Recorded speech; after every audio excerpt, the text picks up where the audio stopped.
नमस्कार, सत श्री अकाल, आदाब, good morning, good afternoon and good evening जहां से भी आप हमें सुन रहे हैं. Thank you for joining our live session. My name is Kunjan Mawar. हमें आपके होस्ट और दोस्त for today's FB live session. Indian origin folks living in US, if parents are visiting from India and you are looking for medical consultation, well, look no further. eGlobal Doctors has your back. eGlobal Doctors have started a new diet consultation, nutrition, and health. No insurance is needed. Reach out for fast growing eGlobal Doctors network. If you are living in US and your parents live in India, you can now consult doctors in USA. eGlobal Doctors have dedicated diet programs that includes Indian food. Yes, you heard it right. Now you can eat your favorite Indian food and diet at the same time. How cool is that? If you are struggling with diabetes, thyroid, or want to join a detox program, there are 3 different programs provided and available at eglobaldoctors.com. Free diet consultation, 3 weeks program, 3 months program, along with dedicated coaches. Register today at eglobaldoctors.com and book your appointment to get a proper nutrition coaching. In today's Facebook Live session and Insta Live session, we will be exploring and providing more information about breastfeeding with Dr. Maya Nambisan. Dr. Maya is a board-certified OBGYN with a master's degree in public health. She has a degree in literature from UC Berkeley and completed medical school from University of Illinois, received her master's degree in public health from Yale University. It's really nice to meet you again virtually, Dr. Maya. Thank you for sparing time and good morning to you. Good morning, Kunjan. It's so great to see you again. Thank you, Thank Dr. you for Maya. inviting. It's pleasure is all ours, and I hope you are doing well on a Saturday morning. So what do you say? Shall we dive into our today's topic? Let's do it. Let's do it. So if somebody is joining us right now, we want to tell you that we are live with Dr. Maya and we are live on Facebook and Instagram. So hop on your favorite social media. Interesting topic. If you are a new mom, then you should be listening to this live session right now. And Dr. Maya, so what are the benefits of breastfeeding? So when you tell me the benefits, and for our listeners and viewers, tell me the benefits for the new mommy and for the infant. Absolutely. There's multifold benefits for both mom and infant. So starting with the baby, actually, just in the first few moments of life, part of the resuscitation of a newborn is thermal regulation, making sure that the baby deals well with the ambient temperatures outside of the womb. So to deal with that transition, skin to skin, snuggling, putting the baby on the breast, just that action will help with resuscitative and transition from the womb to the outside environment. So it helps with bonding. It can really help with decreasing the risk of chronic diseases, particularly autoimmune diseases, diabetes, other autoimmune diseases. It can decrease the risk of allergy in babies, food allergies. It can mature the gut and decrease the risk of necrotizing enterocolitis in newborns, which is one of the risks of preterm birth.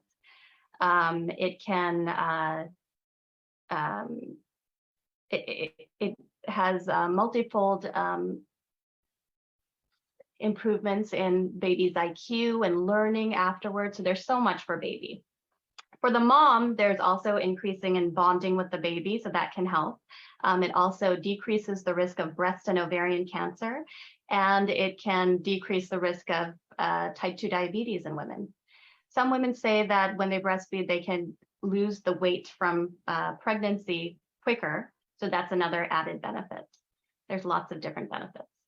I love that. So hopefully new mommies, if you are listening and if you have any doubt, hop onto your social media and ask the question. But you just heard that what are the benefits of breastfeeding. So I have heard, and again, you are the subject matter expert, so you can tell me if what I hear is correct or not. But people say there are different kind of stages in breastfeeding. So is this something true? And if it's true, then elaborate on different stages for us.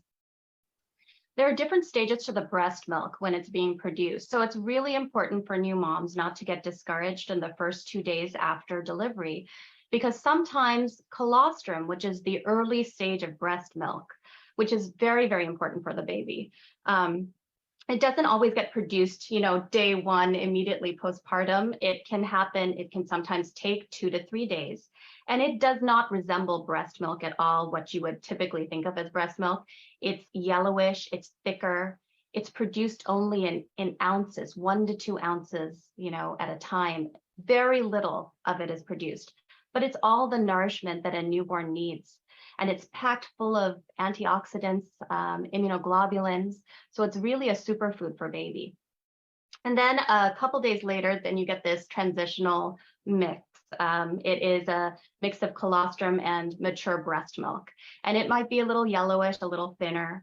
And then finally, 3 or 4 days after that, so maybe even 1 to 2 weeks after you have delivered the baby, you can have the mature breast milk.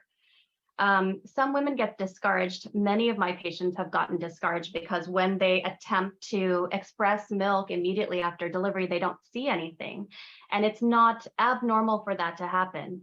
And even so, you may be producing colostrum, you may not recognize what it is. Understood. So, a follow-up question, like I've also heard that when the baby latches properly, it also helps in the production. So is that also true? Yeah, so I think we're going to talk a little bit more later on about complications in breastfeeding, but the latch is very important. And, several generations ago, women would breastfeed together. It was a community activity. There would be mothers and grandmothers at the bedside and postpartum to help with latching the baby, but now women don't have those resources, so it's difficult. And babies, like their adult counterparts, they're all different. So some of them come out with the ability to latch perfectly, and some of them need a little help. So that's where training, reading, taking classes, having a lactation consultant at your bedside is very, very crucial. Because you're absolutely right, Kunjan. Yeah, I was going to follow up and say you're absolutely right. If a latch is not right, it can cause pain to the mother, so that can cause people to stop breastfeeding. And also it could decrease the chance that the baby's getting adequate nutrition. Understood. Okay, thank you. So now that we have squared away that why it's important and what are different stages, let's talk about that we are in that 1 week or the second week, and the mature breast milk is on its way. So how many times in a day should a baby be fed? Typically 8 to 12 times a day in the newborn period. At a minimum every 3 hours. That's a minimum. So sometimes, approximately every 4 to 6 weeks, the baby goes through a growth spurt, at which point the baby may cluster feed or nurse continuously. And that is not abnormal. It is completely normal and to be expected. And it's also necessary for the baby's growth. The other thing that's important to know is that some babies, as all babies are different, some babies want to stay on the breast for a bit longer because they need that comfort, because it's also a great comforting mechanism for them. So you must allow the baby to do that as well. Okay, perfect. What are some cleanliness tips that one should know or one should follow to avoid any potential infections? There's not a whole lot of hygiene regulations surrounding breastfeeding. There's not anything specific you should do. When you shower, making sure you clean the breast and the nipple in your shower like you would typically do. You don't need to do anything differently. Keeping the breast dry is very important so that you can minimize the chance of yeast infections, which sometimes get confused with infections of the duct of the breast and can cause pain and also can affect breastfeeding. So what a lot of lactation consultants recommend is taking breast milk, expressing a little breast milk after breastfeeding and rubbing it on the nipple. It can be a salve to the nipple, especially to a Mhm. chafed nipple, and it can help to protect it. And then you just let it air dry. And that's all you really need to do. Wash in the shower and maybe use this breast milk. You don't need to do anything more. Okay, perfect. Thank you so much. I'm sure people are listening to us and they will take these tips into consideration. So, we talked about the cleanliness and the cycle. When should a mother avoid breastfeeding? Are there any specification when we should not feed the baby? Again, with this, there's very few absolute contraindications to breastfeeding. The major one would be a problem with the baby's metabolism called galactosemia intolerance. And they may not be able to break down the breast milk sugars properly. They may have a metabolic issue. So that would obviously be a danger to the baby. If the baby has any defects in the oral cavity, such as cleft palate, cleft lip, that might make it difficult. HIV, that's the number one and really the only infectious disease contraindication. Everything is relative. A lot of people have questions about alcohol use, for instance. Yes, it's not good to overindulge in alcohol, but if you have a glass of wine, waiting a couple of hours and then breastfeeding is perfectly safe. It won't affect the baby. The important thing to know is that most medications do get transmitted to some degree in the breast milk, but it's not dangerous to baby. Okay, I was gonna ask, what about, if we are in pain and we take ibuprofen or over-the-counter medications, That's allergy perfectly fine. medications? Okay. So Yes, if you yes, those are are all fine. listening, okay, so if you are listening, there's a myth busted over the counter medication. It's perfectly fine. You can have a glass of wine and then wait a couple of hours and then do what's needed to be done. So thank you so much for that. So I just want to remind our viewers and listeners, if they are joining us right now, we are live to you both on Facebook and Instagram page. So hop on your social media and we bring to you every single week new topics, new interesting topics that educate you. So if you are joining us, we are in conversation with Dr. Maya about breastfeeding. So does breastfeeding during a child's vaccination period, does it help in pain management, because children do cry when the syringe go in. So any thoughts on that? Absolutely. Like I said earlier, breastfeeding is a comfort mechanism for babies. Even those babies who don't, use the breast as a pacifier in a general manner can be comforted by being placed on the breast. Breast milk also is very important. It changes throughout the day. So in the evening time, there's an increase in tryptophan, which is a protein that encourages sleep. And so that can also be comforting to the baby. So it's important to know that not only breast milk itself, which does help, but also the proximity, the act of breastfeeding is comforting to the baby. That's actually good to know. So no wonder if they latch in the evening, they never want to come out from there. So now it actually Some of makes them don't. sense. Wonderful. Thank you. So what are we talked about the benefits. Now, if we have benefits, I'm sure there are some which are not too beneficial. So what are some common problems associated? I don't know if problem is the right word or not, but some issues which are associated with breastfeeding. Yeah, so we talked about the latch earlier. The latch is very important. And, there's been a lot written on the correct latch. And anecdotally working with patients, I have to say, reading about it alone is just not enough. Some babies come out, they have a great latch, that's it, they're good to go. But working with a lactation consultant, working with a family member who has experience, that's priceless in being successful in breastfeeding. Because a poor latch could be too shallow, meaning that the baby does not compress enough ducts and get enough breast milk out, but it could also be extremely chafing and painful.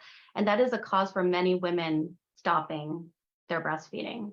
Another cause is infection. So we talked a little bit about yeast infections. Those are quite common. If the breasts are kept moist, you can get a yeast infection and then pass it back and forth between you and the baby. So in order to truly treat an infection like that, you have to treat the baby as well as treat mom. So keeping everything dry. Breast milk mastitis, infection of the breast duct and tissues, that is not a cleanliness or hygiene issue. It is a problem with not expressing the milk enough. So if you don't fully express and empty the breast, then there can be a backup and clogging the milk ducts. That can be painful in and of itself, but you can also develop an infection on top of that. And that could be, a mild infection to a very serious, severe infection causing abscess, needing a hospital stay. So those are some common problems, but I would have to say anecdotally that the most common problem is expectation. People come out, they think either it's going to be a cinch, easy, I don't have to do anything, it's not a skill I have to develop, or they think it's too hard, it's going to be too painful. And it's neither, it's a kind of a go with the flow, listen to the baby, let the baby lead, which is, I believe, the key to everything in labor and delivery and the postpartum period. So instinctual rather than academic in some ways, Thank you. Yeah, thank you for that. And that's a wonderful insight that they know what they want. So just, pay attention to the actions and the gestures because they can't talk, but they will let you know what they want. So thank you for that. So another questions like, are there any nutrients for feeding mothers that might help to generate more breast milk? Oh, to generate more breast milk. Yes, there are some herbal remedies. Increasing, one of the main things I tell my patients is make sure that you're well hydrated because breast milk is, made up of a lot of extra fluid. Hydration is very important. Drinking water is, as you did in pregnancy, 3 to 4 liters a day is recommended. There are teas, there are herbal supplements, there are home remedies. Many things have been recommended to stimulate breast milk production. I'm not going to go through the whole list right here. A mechanical way of stimulating more breast milk is simply either latching the baby more often, or if the latch is an issue, pumping. So I always tell my new patients and new mothers to have a pump on hand. It could be a manual pump, it could be an automatic pump, but pumping the breasts can increase breast milk production within 1 to 2 days to 1 to 2 weeks. Adding more pumping sessions, that's important. In terms of supplements for the breastfeeding mother's health, there really isn't anything special that the breastfeeding mother needs to take. I usually tell them to continue their prenatal vitamins. But if they have a balanced diet, there's nothing specific that they need to add to their diet. Okay, wonderful. So there are some remedies. If you need more information, you know where to find Dr. Maya. So thank you for that. And continue with your nutrients and hydration. I think hydration is really the key. So thank you for elaborating on that. So my next question would be, how long is there a period that the baby should be fed breast milk? 6 months, 8 months, year, over a year? So elaborate on like that, on topic of that. Well, the true answer is really whenever baby and mom, however long baby and mom want to continue, they should continue. WHO, World Health Organization, recommends 2 years. Our college recommends a year.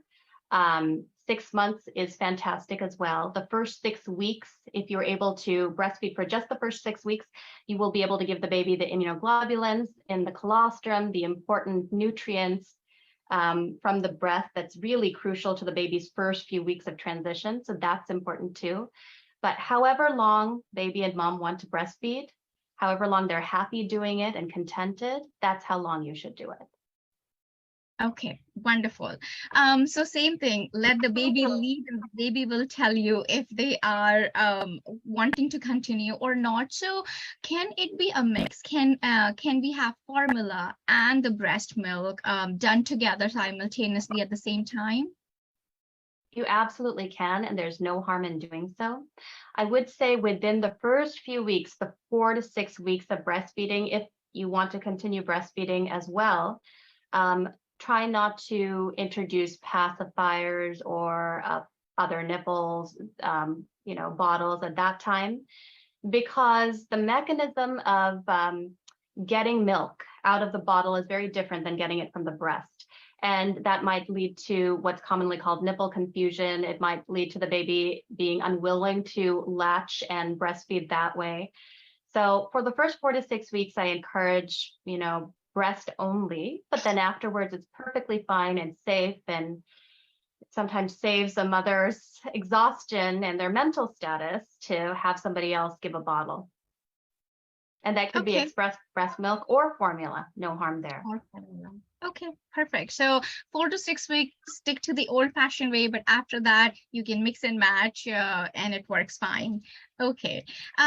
So how do we know that the baby is getting enough milk? Like there is no, is there a ratio? Like, do we have to measure something, or how do we know? No, and that's the biggest, I think, stumbling block for new mothers, because they're so worried. They don't see how much the baby's getting. There's no measurement tool. So they're so worried that the baby's not getting enough. Especially sometimes when they pump, they don't see a lot as they pump, because the pump is an inefficient method compared to the baby of extracting milk from the breast. So they may see a totally different scenario between the breast pump and what the baby is getting. So a baby who is breastfeeding well is contented after the session, the breastfeeding session, and often stops the breastfeeding on their own. That's outside of times when the baby needs extra comfort, during those growth spurts, for instance. 3 to 4 poopy diapers a day, okay, that is another sign that the baby's getting enough. Note that the baby will not produce urine immediately. It'll be more the meconium and the yellowish seedy stools that you'll see initially after baby's born. So don't worry that you're not seeing the urine in the diaper immediately, but 3 to 4 poopy diapers of that seedy yellowish quality, that will give you an indicator. But a baby who's contented and satiated will not be irritable. I mean, just think how we all feel when we're hangry, right? We get angry. They'll sleep well. They'll wake up on time to nurse, and they won't be crying or want to stay on the breast too long. Okay. The other indication, there is one measurement tool, sorry, Kunjan, that the pediatricians might use, and that is checking weight loss. So within a week or two, within 2 weeks, the baby should have regained the birth weight, because babies tend to lose a little bit of weight immediately after birth, and they should never fall between that 75th growth percentile. Okay. Okay, yeah. So that's an indication, right? Because I think for the new mom, it's important if something is right, very clear. So I think that's a wonderful example, and do everything else that Dr. Maya told us. So that's, I'm sure, if we have someone who's new mommy and they are listening, they are getting a lot of help through this session, and they are getting educated. So you did touched upon pacifiers or bottles. So is it okay? Like, I understand not to give them or introduce something new for 4 to 6 weeks, but so I have 2 questions, but they are related to the bottles and pacifier. Usually when the child is crying, okay, put a pacifier in the mouth, give them the pacifier so it eases them up. But then I've also heard that they are also taking the air, which they don't need if they're not latching properly on the bottle. So shed some light on that. Well, it's okay to use pacifiers once in a while. I wouldn't use it as a common tool to comfort your child, even after those 4 to 6 weeks have passed, because again, you and your baby, you're strangers to each other, even though you've carried the baby in your womb for 10 months. You want to make sure that you are listening to clues. So if the baby is constantly crying, and you fed the baby and it appears that the baby is satisfied after being breastfed and nothing else is calming the baby, you have to look into that further. A pacifier won't do enough. It'll just it won't solve the problem. In terms of it causing you to what did you say? Swallow air. There are bottles that specifically minimize that, so you can that's not really a huge concern for the bottle feeding mother. It's still possible to bottle feed your baby and not have that issue develop. Certain bottles are specifically made so that air is not swallowed routinely by the baby. I don't think that will get in the way as long as it's used judiciously. And I think that's the important component. Okay, perfect. Thank you. I'm sure the new mommies are getting all the benefits, and the mommies whose kids are big enough, they are probably thinking, where were you, Dr. Maya, when I needed you? Thank you for that information. So let me check. I don't see any questions on our live chat.